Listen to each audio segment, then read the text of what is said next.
Okay, so this is called Big Motor Rebuild, and it's by far the biggest motor that I've ever had the opportunity to play with. It's a great big DC series wound traction motor from forklift, that forklift right there, which it's a Daewoo Doosan 6,000 pound capacity that picked up at an auction, partly because it had a lithium battery in it and I wanted the batteries, but I thought I would like to replace our propane forklift with electric anyway, and it looks like the previous owner was able to completely cook the brushes, melting parts of the brush holder. One of these brush holders is really toast. I can't remember which one. Is that the one? Can't even see very well through the camera. Oh, there. That's the brush holder that some of the brass is actually gone. So it's supposed to look like that. Ended up looking like that. The old brushes are, some of them are scorched. Some of them have quite a lot of pitting. At any rate, it was obvious that the motor needed new brush holder and new brushes. I was able to find those on eBay thanks to Nash Lift for a reasonable price on that, and on new bearings front and back. And now I've got it all apart and cleaned up. And now the challenge is to clean up this poor, sad-looking commutator. It's not disastrous, and like most of this forklift, it's got loads of life left in it, but I just feel like if I'm going to put new brushes in, I should clean this up. So I learned what I could from forums and YouTube, and now I'm going to put it in the lathe and turn a couple thou off the commutator and see how it comes out. Okay, so here's the motor armature set up in the lathe, and you can see the commutator. I've just touched off in one little zone.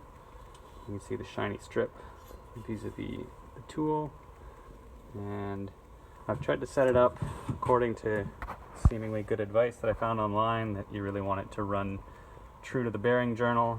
And so I fitted the new bearing and then set up the steady rest to hold the bearing, and then centered it using a fixed center, and then put the live center in, and I've chucked it to in the 3-jaw chuck to the inner bearing journal on the drive end. So hoping for the best, and I'm not sure about feed rates, and so I'm going to go for as fine a feed rate as I can guess at, and turning rate. It's a relatively big diameter, so I'm going to go for, like, I don't know, 500, 700 RPM. I have no idea if that's correct. Maybe someone will inform me in the comments, but anyway, I'm going to do a first pass. If I totally screw it up, then I could, of course, take it to a competent motor rebuilder there's still enough thickness to fix it if I screw it up. So I don't have a proper tripod, so I'll try to get it running and then shoot a little bit as it traverses.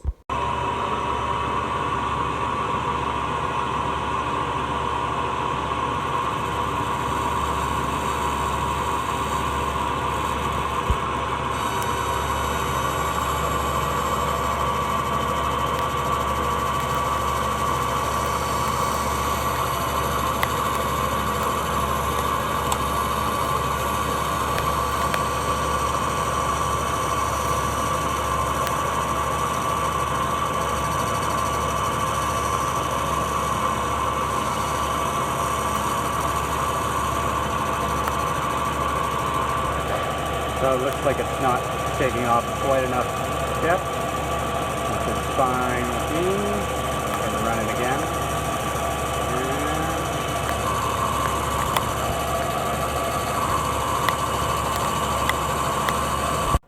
So the result of that first pass is promising, but there's still a significant amount of pitting to remove in the section with the most wear. And then I'll obviously have to clean out the grooves between the comm bars, but it's looking pretty good, so I'll take another couple thou off and see how it looks then.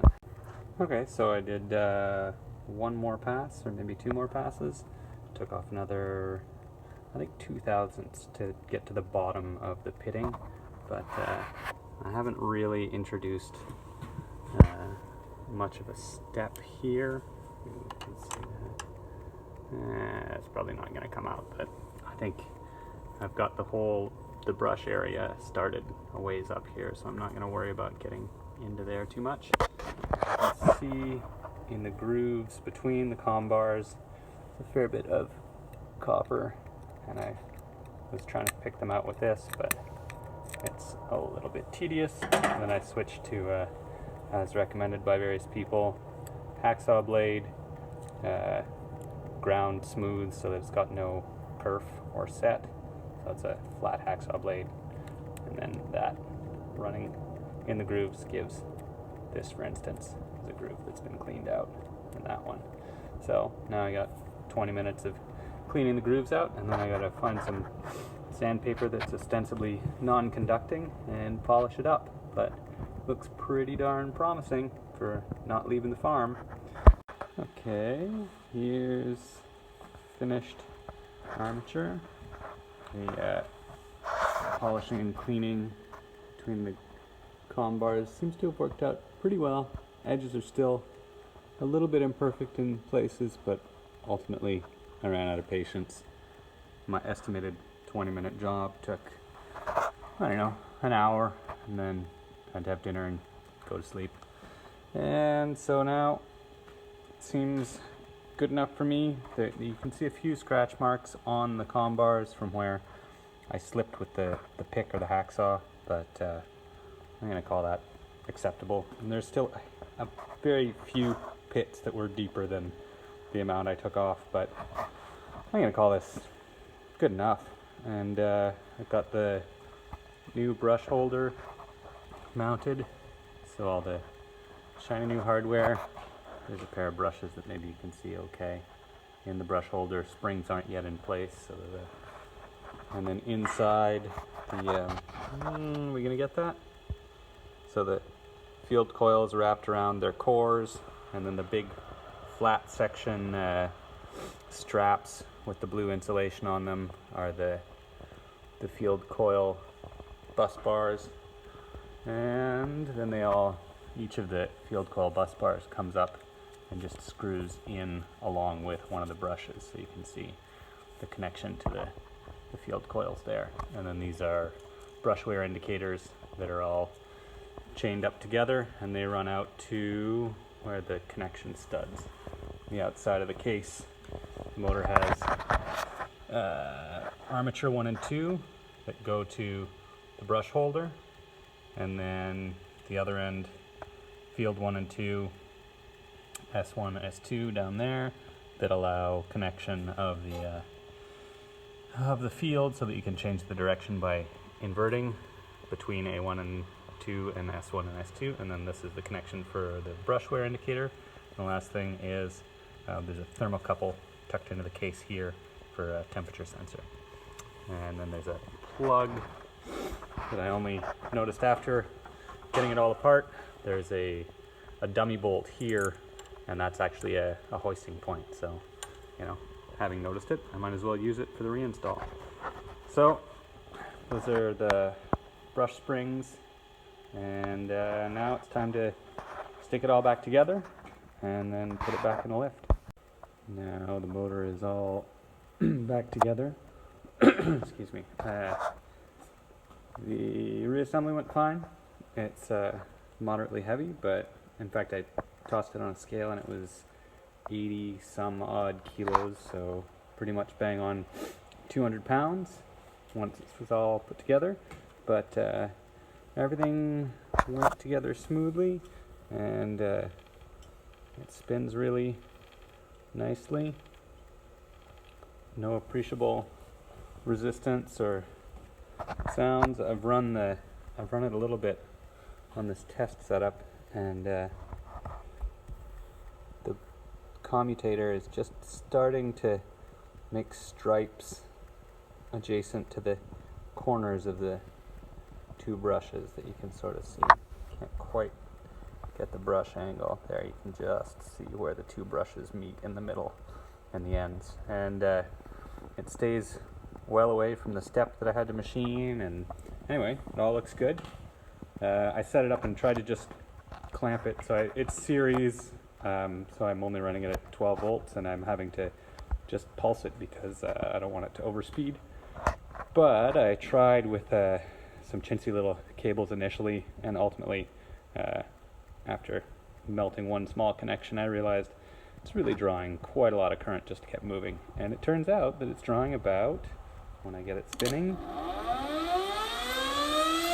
upwards of 600 amps when it starts. So that's a lot of inrush current. So I gave it a little contactor and then wired that up, and so when I energize the contactor here, get motor movement. Yeah, sounds pretty good to me. I don't really know how much noise this motor is supposed to make, but it sounds fine to me. I'm pretty happy. So yeah, guess next step is putting it back in the forklift. Anyway, thanks for watching.